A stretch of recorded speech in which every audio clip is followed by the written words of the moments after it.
شغوف قلبه بالوجد ذابا إذا ما غاب حن لها فآبا.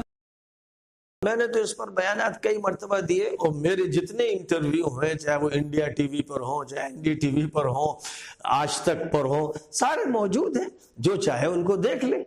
جو میں نے بات کہی تھی کہ علامہ اقبال نے رام کو امام ہند کہا، اور جس طرح اللہ تعالیٰ نے پوری دنیا میں 1,24,000 نبی بھیجے ہیں تو ہندوستان میں بھی بھیجے ہوں گے. امکان ہے کہ رام بھی اپنے دور کے نبی رہے ہوں. نبی کی تصویریں اتنی بگاڑی گئیں کہ حضرت اسماعیل حضرت ابراہیم دونوں کی تصویریں کعبے کی دیواروں پر اس طرح بنائی گئی تھی، وہ فال نکال رہے ہیں اور پاسا بازی کر رہے ہیں. یہ سب حشر کیا قوموں نے. جب قومیں بگڑتی ہیں تو میں یہ کہتا ہوں کہ امکان ہے کہ وہ نبی رہے ہوں، اور قطعی طور پر تو کوئی نہیں کہہ سکتا. ہمارے مکتب کا بچہ نہیں کہتا. سب کو معلوم ہے کہ قرآن پاک میں جن حضرات انبیاء کے رسولان نظام کے نام آئے ہیں انہی کے بارے میں ہم قطعی طور پر کہہ سکتے ہیں. جن کے نام نہیں آئے ان کے بارے میں ہم قطعی طور پر نہیں کہہ سکتے ہیں، لیکن امکان تو موجود ہے. امکان کا انکار بھی نہیں کر سکتے، کیونکہ ایسی شکل میں اگر انکار کریں اور اللہ کے نزدیک کوئی نبی رہا ہو تو یہ تو بہت خطرناک بات ہوگی. نہ انکار کر سکتے ہیں نہ اقرار کر سکتے ہیں، بلکہ ان کے بارے میں ہم یہ کہیں گے کہ امکانی بات ہے.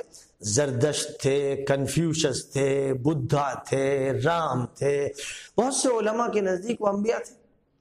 اور اس کی ایک بڑی دلیل یہ پیش کی جاتی ہے کہ زردشت کی کتاب یا کنفیوشس کی کتاب یا بدھا کی کتاب یا ہندوستان کی ویدیں، ان سب میں آخری نبی حضرت محمد صلی اللہ علیہ وسلم کی بشارتیں دی گئی. ان میں حضور کے بارے میں پیشین گوئیاں ہیں، اور یہ ممکن ہی نہیں ہو سکتا ہے کہ کسی کتاب میں آخری نبی کی پیشین گوئی الا یہ کہ اس کا کہیں نہ کہیں سے سرچشمہ وحی ہے، یعنی اللہ نے بتایا. تو اب کون کون سی شخصیتیں ہندوستان میں پیغمبروں کی اور نبیوں کی رہی ہیں ہمیں نہیں معلوم. امکان ہو سکتا ہے جیسے مولانا مناظر احسن گیلانی رحمۃ اللہ علیہ بڑے جلیل القدر دیوبند کے عالم تھے، اور اللہ نے ان کو بڑی وسیع نظر عطا فرما رکھی تھی. انہوں نے حضور پاک علیہ الصلاۃ والسلام کے سیرت پر بڑی شاندار کتاب النبی الخاتم لکھی ہے. اس میں ان کا کہنا ہے کہ جو بدھا تھے غالباً وہ وہی تھے جن کو قرآن میں ذوالکفل کہا گیا ہے. اب ایک رائے دی انہوں نے، اپنا ایک احساس یا اپنا ایک خیال پیش کیا، تو ظاہر ہے کوئی فتویٰ اس پر جاری نہیں کر دیا گیا. تو اسی طرح امکان ہے کہ رام نبی ہو، یہ تو اس کی تردید کوئی نہیں کر سکتا. کسی عالم میں ہمت نہیں کہ تردید کر دے، اور قطعی طور پر بھی نہیں کہہ سکتا.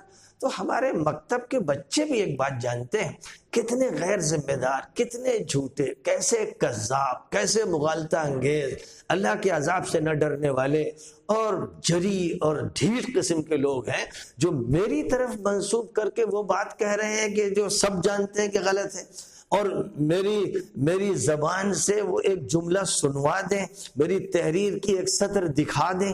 تو جب تک انسان کی زبان سے اور قلم سے کوئی بات نہیں نکلی، کسی دوسرے شخص نے، کسی اینکر نے، کسی خبر دینے والے نے اڑا دی.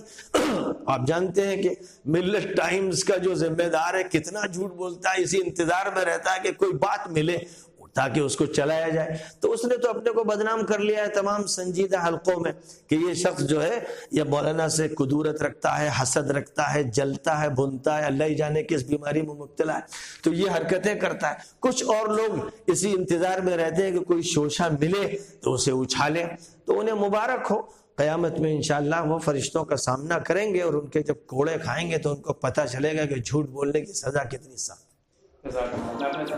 شغوف قلبه بالوجد ذابا إذا ما